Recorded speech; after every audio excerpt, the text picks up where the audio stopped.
Some of you have noticed my absence lately and have been kind enough to ask why I'm on crutches. Well, this is why. Around 5 weeks ago, I suffered a complete rupture of my Achilles tendon. For many professional sports people, this can be a career-ending injury.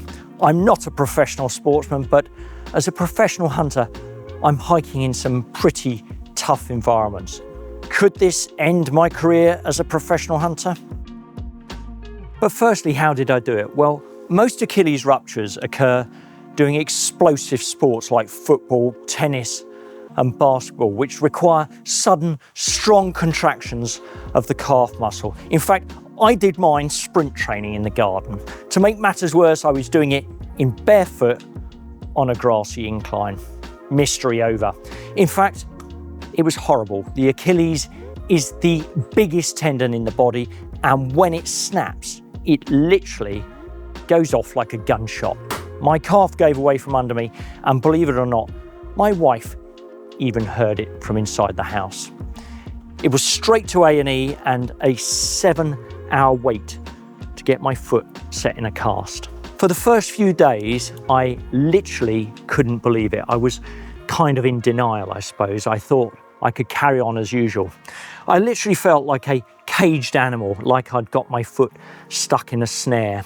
I'm usually crazy active, and with 3 young kids as well, I felt just unbelievably frustrated. Honestly, I wouldn't wish this injury on my worst enemy.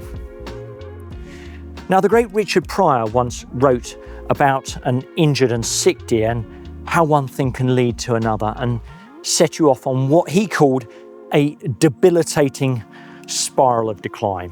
That is to say, when something goes wrong, other things start to suffer.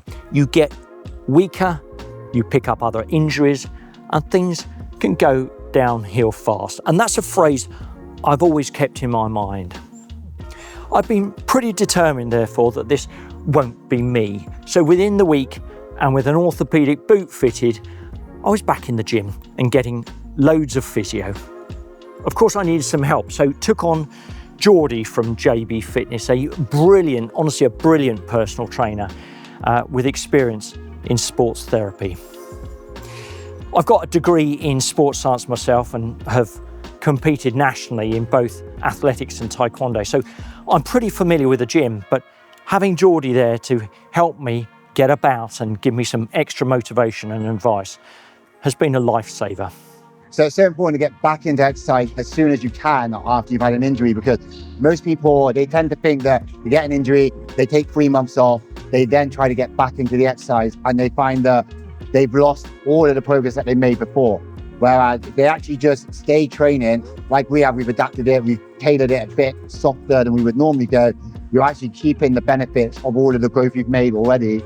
So that when you get back to it, you can when you get back to the gym and you get back to full health, you can almost pick up where you left off and then continue to push up. So I've been training with Peter since the first week, and we're going to continue working together all the way up until the boot comes off. So what's the prognosis? Well, here I'd like to give a little shout out to another YouTube channel, Complete Physio, which I found seriously useful. If you're suffering from an injury, you may like to visit their channel. I've left a link in the description below. This is about as nasty a lower leg injury as you can get. Some people never recover properly, and even with the best care, full recovery to explosive sports can be as long as a year. But I'm out of this boot in just another 5 weeks. Thereafter, I'll see how long it takes before I can get into my walking boot, which for me will be a big day. The deer stalking season proper gets underway from around October, which will be 5 months post-injury. Will I be on my feet this season? Well, I'm pretty determined and disciplined about my recovery, so it'll probably be a bit touch and go. I'll keep you posted. But in truth, what I've got here is a recoverable injury. Some people that come to see us at County Deer Stalking have life-changing injuries that mean that they're in a wheelchair. And for them, I think it's really important to point out that we can still provide good quality deer stalking for those individuals. Deer stalking is remarkably accessible. So in the meantime, thanks for all your best wishes.